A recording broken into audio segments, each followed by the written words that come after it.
Andhra, Telangana and NRI Christian matches కోసం Rebecca matrimony మీ perfect match కోసం ఇప్పుడే కాల్ చేయండి. నమస్తే, వెల్కమ్ టు అవర్ ఛానల్. నేను మీ యాంకర్ రెబెకా. సో ఏదైతే కాకినాడకి సంబంధించినటువంటి జ్ఞానేశ్వరి విషయం ఉందో దాదాపుగా 32 రోజులు గడుస్తున్నప్పటికీ ఇప్పటి వరకు పాప యొక్క ఆచూకీ తెలియకపోవడం అనేది ఇదొక మిస్టీరియస్ గా చూసుకోవచ్చు. అంటే ఎన్నో జరుగుతూ ఉంటాయి. నిజంగా మిస్సింగ్ కేసులు అనేవి కాకినాడలో అవేం కొత్త కాదు. చాలా వరకు కూడా చిన్నపిల్లలు 2 ఏళ్లలో ఉన్నటువంటి 3 ఏళ్లలో ఉన్నటువంటి పిల్లలే ఎక్కువగా కిడ్నాప్ అవుతూ ఉంటారు. కానీ వాళ్ళ యొక్క కేసు అనేది ఒక కొలిక్కి వచ్చేస్తుంది. కనీసం ఒక వారం రోజులైనా సరే అది తేలిపోతుంది. నిజంగా ఏమైనా జరిగిందా లేదా ఎవరైనా తీసుకొని వెళ్ళారా అసలు ఏం జరుగుతుందనేది తెలుస్తుంది. కానీ 32 రోజులు గడుస్తున్నప్పటికీ జ్ఞానేశ్వరి అంటే జాహ్నవి యొక్క ఆచూకీ తెలియకపోవడం అనేది సో నిజంగా ఒక పెద్ద మిస్టీరియస్ గా చెప్పొచ్చు. అంటే ఎన్నో బృందాలతో పాటు సో 500 ఎకరాల్లో పాపని వెతికినప్పటికీ ఆ తోటలో నిజంగా పాప యొక్క ఆచూకీ దొరకకపోవడం అంటే కనీసం ఒక చిన్న క్లూ కూడా తన యొక్క వేసుకున్నటువంటి బట్టలతో చూసుకున్నా సరే ఒక చిన్న క్లాత్ కానీ అసలు అడుగుల జాడలు కానీ ఎక్కడ కూడా పాప కనిపించకపోవడం అంటే ఏవి కూడా లేకుండా అంత తెలివిగా లేదు అనంటే ఇది కావాలనే ఇంట్లో వాళ్ళే చేసినటువంటి ప్లాన్ అనే విధంగా కూడా సో ఈ కోణంలో కూడా దర్యాప్తు చేస్తున్నప్పటికీ కిడ్నాప్ పరంగా చేసి ఉంటారా లేదంటే ఇంకేమన్నా ఉండుంటది అనే కోణంలో సో దర్యాప్తు జరుగుతున్నప్పటికీ ఈ 32 రోజుల్లో ఒక చిన్న క్లూ కూడా దొరకపోవడం అనేది ఎందుకంటే ఇంత టెక్నాలజీ పైకి వెళ్తున్న కొద్ది కూడా సో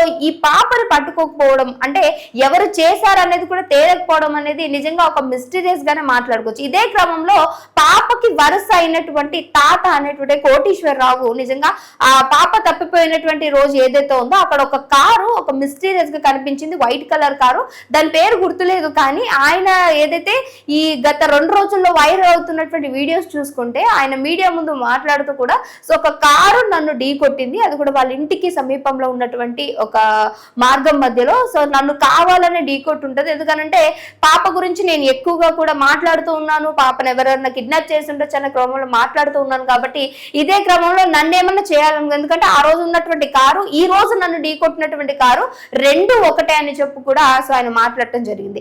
ఇదే క్రమంలో ఏంటి అని చెప్పేసి పోలీసులు రంగంలోకి దిగి అసలు దర్యాప్తు చేస్తే ఆ కారు వేరు ఈ కారు వేరు. ఇదే క్రమంలో ఆయన అడిగినప్పుడు సో చెప్పినటువంటి మాటలు ఒక విధంగా ఉన్నాయి. ఇప్పుడు చూసుకుంటే నేను 2 కార్లు ఒకటే అనుకున్నా కానీ ఒకటి కాదు అని చెప్పేసి కూడా మాట్లాడటం జరిగింది. అంటే పాపకి ఈయన వరస అవుతూ ఉంటాడు, తాత వరస. అంటే ఎవరైనా సరే ఇది కావాలని చేస్తూ ఉన్నారా లేదు అంటే పాప గురించి ఎవరైనా ఎక్కువగా మాట్లాడుతూ ఉంటే మీరు ఫొటోస్ లో చూసుకోవచ్చు. ఈయనని నిజంగా మనం 2 రోజుల నుంచి రీసెంట్ గా వీడియోస్ లో చూస్తూనే ఉన్నాము. ఇదే క్రమంలో వీళ్ళేమన్నా ప్లానింగ్ చేస్తూ ఉన్నారు అంటే ప్రతి ఒక్కరిని కూడా అనుమానించాల్సినటువంటి పరిస్థితి కనిపిస్తుంది. ఇదే క్రమంలో దర్యాప్తు చేస్తున్నటువంటి వాళ్ళు కూడా సో ఇది కిడ్నాప్ చేసి ఉంటారా లేదంటే ఇంకేమన్నా జరుగుంటది. ఎందుకంటే అక్కడ సీసీటీవీ ఫుటేజెస్ కూడా చాలా తక్కువగా ఉన్నాయి. ఉన్నటువంటి ఆ 2-3 సీసీటీవీ ఫుటేజ్ లో కూడా ఒకసారేమో కుక్క గుడిపై పక్క నుంచి రావడము, ఇంకొకసారేమో ఏదైతే అక్కడ ఉన్నటువంటి జనాలు మిస్టీరియస్ గా కనిపించటము అండ్ అలానే ఏదైతే జీడి పిక్కలు ఏరుకుంటున్నటువంటి వాళ్ళు ఉన్నారో వీళ్ళ బుట్టల్లో వేసుకొని వెళ్ళిపోయి ఉంటారా అనేటువంటి ఈ క్రమంలో కూడా ఎన్నో దర్యాప్తు కోణంలో దర్యాప్తు చేస్తున్నప్పటికీ ఆల్మోస్ట్ నిజంగా 300 పైన మెంబర్స్ అంటే దాదాపుగా 400 మంది ఈ బృందంతో కలిసి వెతికినప్పటికీ పాప యొక్క ఆచూకీ దొరకకపోవడం అనేది నిజంగా సో పోలీసులు కూడా అంతు చిక్కినటువంటి ఒక మిస్టీరియస్ కేస్ గా ఇది నిలిచిపోయిందని చెప్పొచ్చు. అంటే ఎంతో మంది ప్రాధాయపడుతూ ఉన్నారు. సో ఆ మధ్యకాలంలో 1 lakh ప్రైజ్ మనీ కూడా ఒకవేళ మీకు ఎవరికైనా తెలిసినా చూసినా మీరు జస్ట్ చెప్పండి, తల్లి దగ్గరికి మాత్రం చేర్చాలి అనేటువంటి ఒక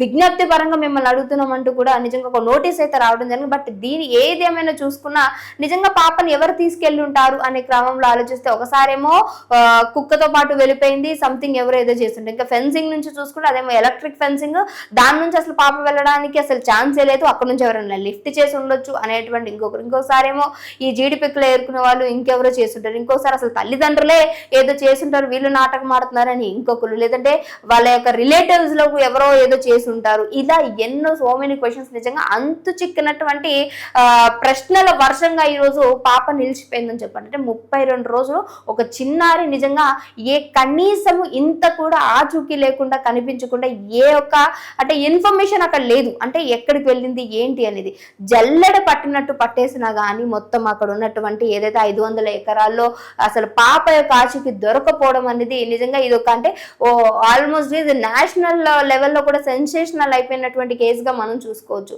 కానీ ఏదేమైనప్పటికీ సో ఇప్పటికి కూడా పాప దొరుకుతుంది అన్నటువంటి ఆశతోనే ఉన్నటువంటి ఆ తల్లిదండ్రులకి ఈరోజు ఆ తల్లి యొక్క హెల్త్ ఇష్యూ కూడా మొత్తం కూడా మనం చూస్తూ ఉంటే సో ఆవిడ మంచం మీద నుంచి లేవినటువంటి పరిస్థితి, పాపనే కలవరిస్తూ ఎక్కడున్నావు జాహ్నవి అనేటువంటి ఆ మాటలు కూడా కంటతడి పెట్టిస్తున్నటువంటి సో విషయాలుగా చూసుకోవచ్చు. ఇదే క్రమంలో పోలీసులు ఇచ్చినటువంటి నోటీస్ ప్రకారం ఎవరికైనా సరే పాప ఎక్కడుందో తెలిస్తే డెఫినెట్ గా మీరు మాకు ఇన్ఫార్మ్ చేయండి. బట్ మిమ్మల్ని అరెస్ట్ చేయడం కానీ లేదంటే మీకు ఏదైనా శిక్ష వేయడం కానీ మీ ఇంకేదన్నా చేయడానికి మేము ముందుకు రాము. ఖచ్చితంగా మీరు ఇన్ఫర్మేషన్ ఇచ్చి అక్కడ నుంచి వెళ్ళిపోండి. సో ఆ పాపని తల్లి ఒడికి చేర్చడానికి మాత్రమే మేము ప్రయత్నిస్తున్నాము. అదే మా లక్ష్యంగా మేము భావిస్తూ ఉన్నాము.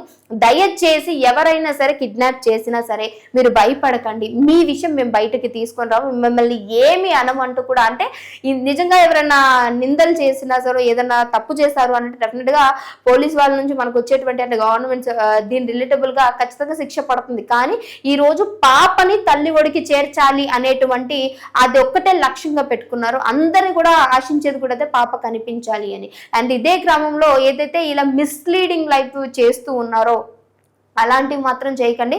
మీకు నిజంగా ఏదైనా సమాచారం తెలిసినా లేదు ఇక్కడ ఉందని అనిపించిందా ఇంకేదైనా మీకు అర్థమైనట్టుంటే డెఫినెట్గా మా వరకు వచ్చి మాకు సమాచారం ఇవ్వండి. అది ఏంటి అనేది మేము దర్యాప్తు చేస్తే దాని నుంచి ఒక కొలిక్కి కేసు అనేది తీసుకురావడం ట్రై చేస్తాం. మీరు ఇలా మిస్లీడింగ్ చేస్తూ ఉన్నట్లయితే ఎవరైతే కిడ్నాప్ చేశారో లేకపోతే ఇంకేదన్నా ఈ పాపను తీసుకెళ్ళిన వాళ్ళు ఉంటారో వాళ్ళకు ఒక క్లూ పాయింట్ దొరుకుతుంది. వాళ్ళు అక్కడ నుంచి తప్పించుకోవడానికి అవకాశం ఉంటుంది. పాపని ఇంకా అసలు ఏం చేశారు అనేది నిజంగా అసలు తెలిసే అవకాశమే ఉండదు.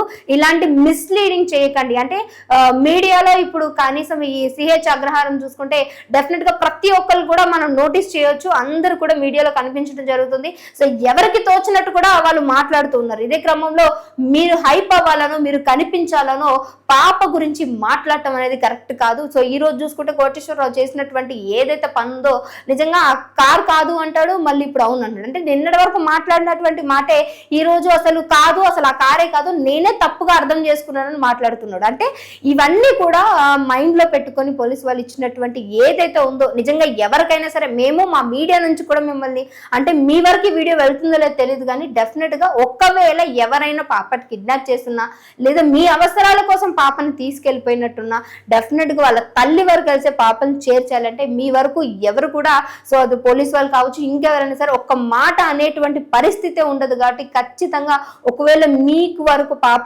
నియర్ బై లో ఉన్న సరౌండింగ్స్ లో ఉన్న మీరు చూసినా సరే ఇన్ఫర్మేషన్ ఇవ్వడానికి ట్రై చేయండి. సో దాని త్రూ కూడా చాలా వీడియోస్ చేయడం జరిగింది. సో ఏదేమైనా ఫైనల్ గా పాపని తల్లి ఒడికి చేర్చాలి అనేది కాన్సెప్ట్ కాబట్టి సో డెఫినెట్ గా దీనికోసం అందరూ ప్రయత్నిస్తారని అనుకున్నాం. ఇంకొక వీడియోతో మళ్ళీ కలుస్తాం.